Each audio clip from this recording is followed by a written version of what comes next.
Griswold Inn, Phantom Regiment. Good evening. I'm Detective James Miller with the State Bureau of Investigation, Special Historical Cases Division. For 32 years, I've documented unexplained phenomena across America.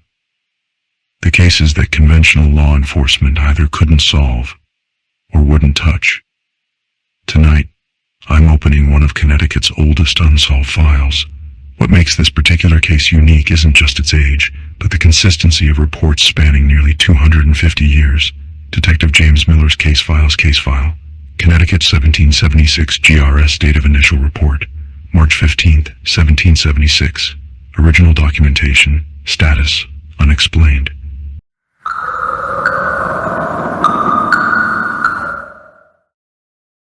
If you have a story, drop a comment below and subscribe to the channel. This is the case of the Griswold Inn in Essex, Connecticut, what some consider America's oldest ongoing haunting. A location where the past refuses to stay buried, and where soldiers who died centuries ago apparently continue their service. Let me take you through what we know. The setting. The Griswold Inn, or the Gris, as locals call it, opened its doors in 1776, the same year our nation declared independence. Located in Essex, Connecticut, along the Connecticut River, it was established to accommodate sailors and shipbuilders working at the bustling Essex shipyard. Essex itself was a strategic location during the Revolutionary War and later the War of 1812. The British, understanding the economic importance of the shipyard, launched a raid on April 8, 1814, destroying 28 vessels and causing economic damage that would be equivalent to millions in today's currency. Historical records show that British Marines celebrated their victory at the Griswold Inn before departing. What makes this location significant isn't just its longevity, being one of the oldest continuously operating inns in America, but the nature of the phenomena reported there. Unlike many hauntings that begin with tragedy, the Griswold reports center around celebration, military tradition, and what appears to be a regiment that never stood down. Initial documentation. The earliest formal documentation we have comes from a journal entry dated November 17, 1815, written by innkeeper Samuel Griswold.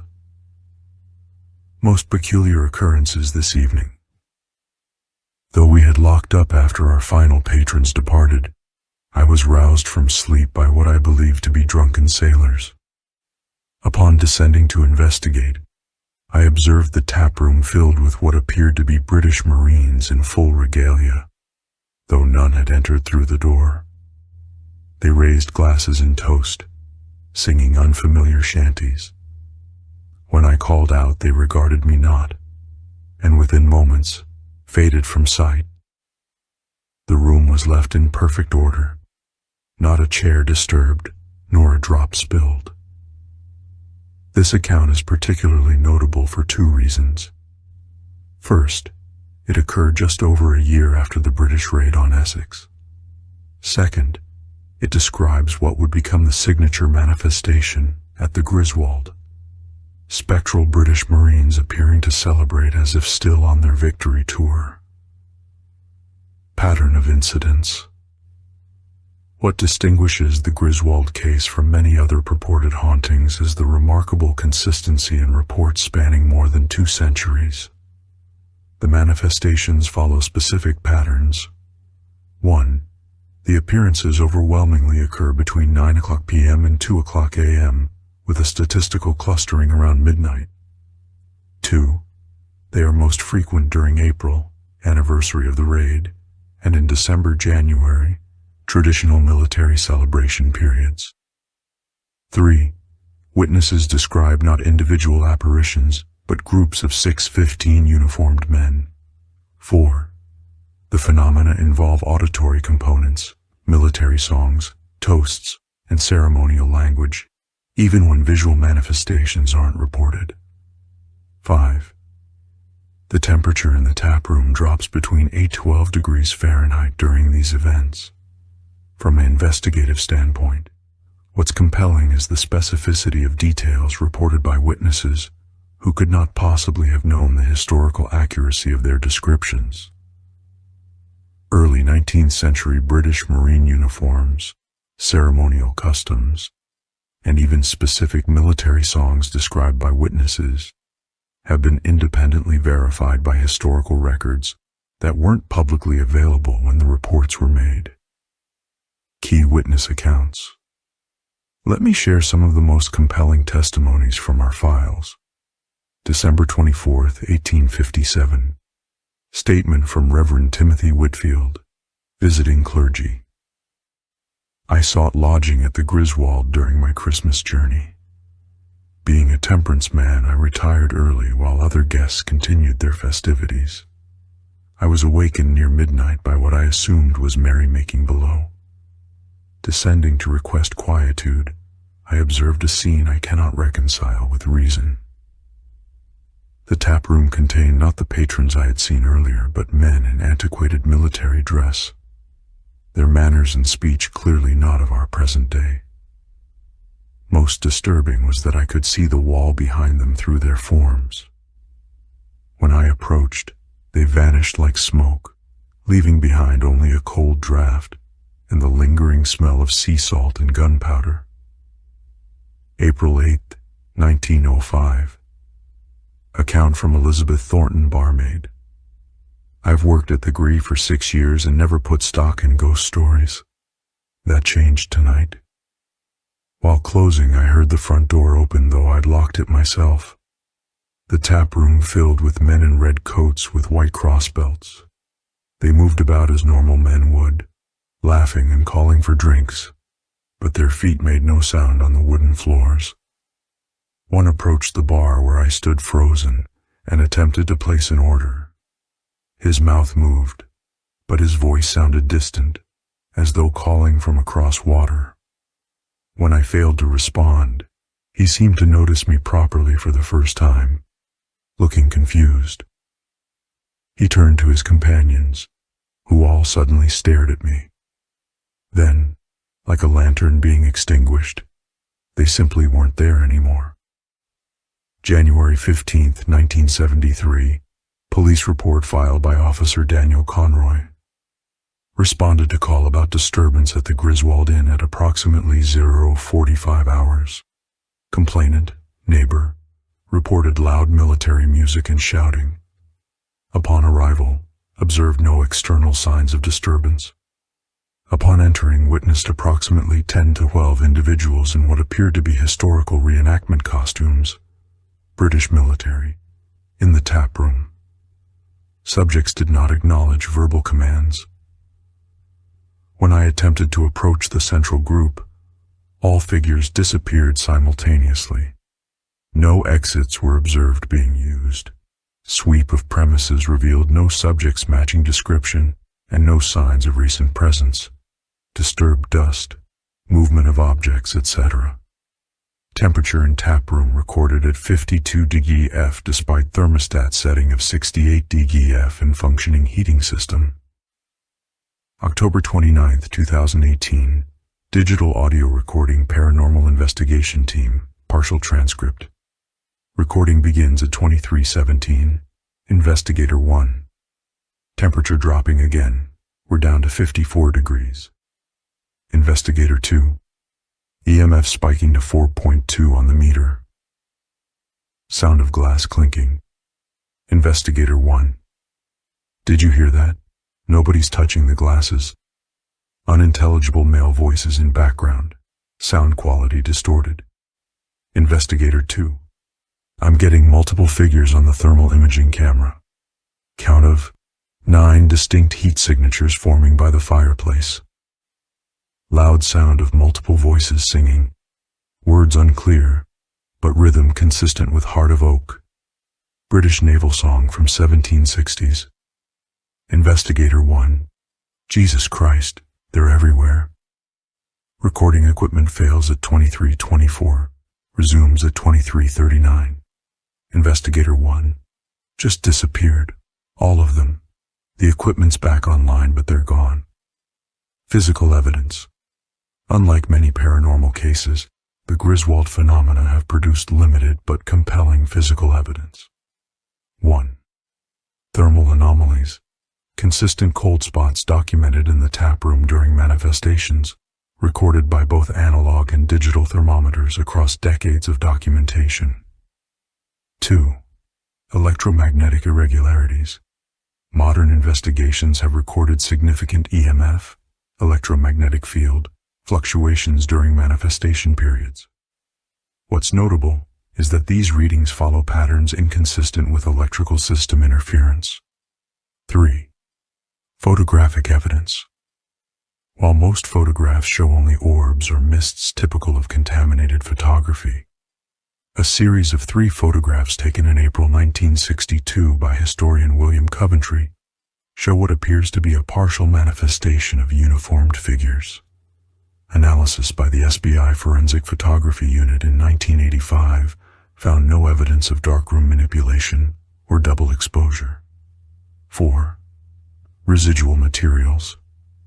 On 6 documented occasions between 1857 and 2019, small objects apparently associated with 19th century British military have been found in the taproom following manifestations.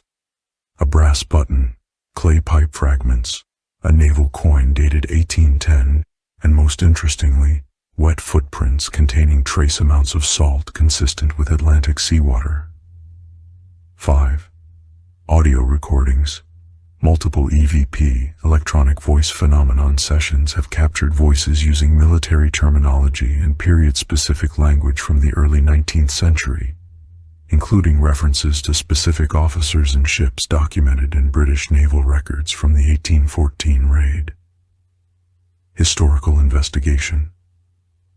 In 1992, I collaborated with maritime historian Dr. Eleanor Winters to verify the historical accuracy of manifestation details reported by witnesses who had no access to specialized historical information. Our findings were remarkable. 1. Uniform descriptions provided by witnesses from the 1800s through modern day precisely match British Royal Marine uniforms from 1810-1815, including specific details like button placement and epaulette design that weren't published in accessible references until the 1950s. 2. Songs and toasts described in witness accounts include obscure naval drinking songs verified in British Admiralty archives, but not published in general historical works. 3. Names of officers mentioned in EVP recordings match actual officers who participated in the 1814 Essex raid, according to muster rolls in British military archives. 4. The ceremonial toast mentioned in multiple witness accounts, "To fallen companions and Essex plunder," appears in a private letter from Lieutenant James Brighton to his brother in London, dated April 20, 1814, discovered in British archives in 1987. Dr. Winters, a skeptic when our investigation began, concluded, "While I cannot speak to the supernatural nature of these events, I can confirm that the historical details reported by witnesses display an accuracy that would be nearly impossible to fabricate without access to specialized primary sources." Theories and considerations.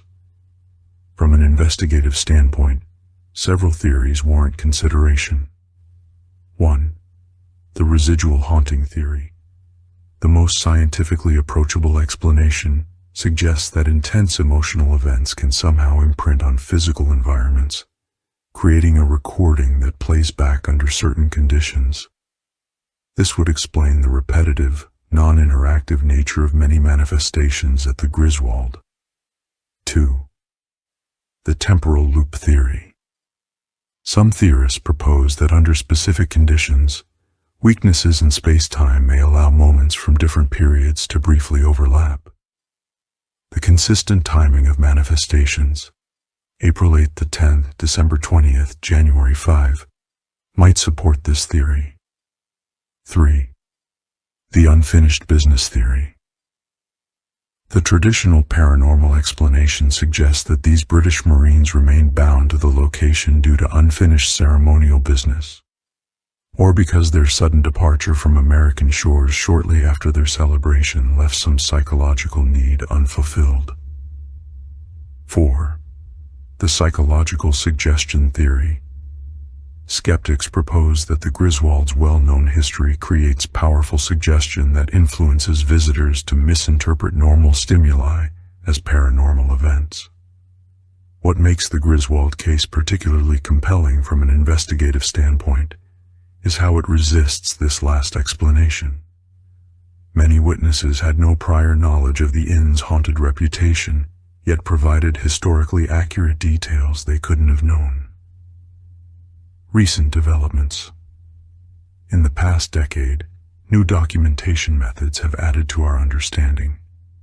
In 2016, a systematic investigation using multiple environmental sensors captured simultaneous anomalies during a manifestation event. Temperature drops, EMF spikes, infrasound fluctuations, and barometric pressure changes that occurred simultaneously and couldn't be attributed to weather patterns or building systems. In 2019, advanced audio processing of EVP recordings revealed what linguistics experts identified as period-accurate naval slang and regional British accents consistent with early 19th century Hampshire and Sussex dialects, the recruitment regions for Marines assigned to North American stations during the War of 1812. Most significantly, in 2021, the SBI conducted an unprecedented 72-hour continuous monitoring experiment using infrared, thermal, electromagnetic, and audio recording equipment. During this period, 2 complete manifestation events were documented, showing the full cycle from initial temperature drop through manifestation to dissipation. The data collected has provided the most comprehensive documentation of the phenomena to date. Personal notes. After 32 years investigating unexplained phenomena, I've developed a cautious approach to paranormal claims. Most can be explained by natural phenomena, psychological factors, or occasionally deliberate hoaxes. The Griswold Inn case stands apart. What compels me about this case is not just its historical longevity, but the consistency of reports across generations with no connection to each other. Witnesses from the 1800s through to present day describe the same uniforms, songs, and ceremonial behaviors, with accuracy that often exceeds what was publicly known about British military customs of the period. I've personally witnessed 2 manifestation events during my investigation, in 1992 and again in 2021. While I maintain professional skepticism, I cannot identify conventional explanations for what I observed, particularly the simultaneous disappearance of multiple figures and the abrupt environmental changes that accompanied these events. If we accept the possibility that these manifestations represent some form of persistence beyond death, the question becomes, why this particular regiment? Why this location? The Griswold wasn't the site of violence against these men. It was where they celebrated a victory. This challenges our traditional understanding of hauntings as products of trauma or tragedy. Perhaps what we're witnessing is not souls trapped by suffering, but rather the echo of a moment of such intense satisfaction and camaraderie that it somehow imprinted itself upon the location. If so, the Griswold manifestations may represent not the restless dead, but rather a moment of life so fully experienced that it continues to resonate across time. Whatever the ultimate explanation, the Griswold Inn case reminds us that after 2 centuries of scientific advancement, the boundary between the world we can explain and the phenomena that elude our understanding remains as permeable as ever. Evidence Log 1. Original Journal of Samuel Griswold, 1815-1820, Connecticut Historical Society Archives. 2. 27 Witness Statements, 1815-2023, SBI case files. 3. Photographic evidence 1962, William Coventry collection, 3 plates. 4. Environmental data logs, 1992, 2016, 2021, SBI Scientific Analysis Division 5. Audio recordings, 1973, 1985, 2018, 2021, SBI Evidence Repository 6. Physical artifacts, button, coin, pipe fragments, SBI Evidence Repository 7. Thermal imaging footage, 2018-2021, Digital Evidence Files.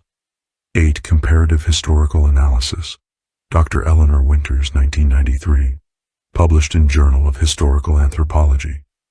Case status. Update. Case remains open, but classified as unexplained recurring phenomena. Annual monitoring continues with standard protocols. The Griswold Inn manifestations represent one of the longest documented paranormal phenomena in American history, with consistent reporting spanning 209 years. Some cases defy conventional explanation no matter how thoroughly we investigate them. The Griswold Inn appears to be one such case, where the past refuses to fully release its hold on the present, and where those who lived centuries ago continue to celebrate victories long since written into history books. Perhaps some boundaries are meant to remain permeable. Perhaps some stories are never truly finished. This is Detective James Miller, Special Historical Cases Division. Good night.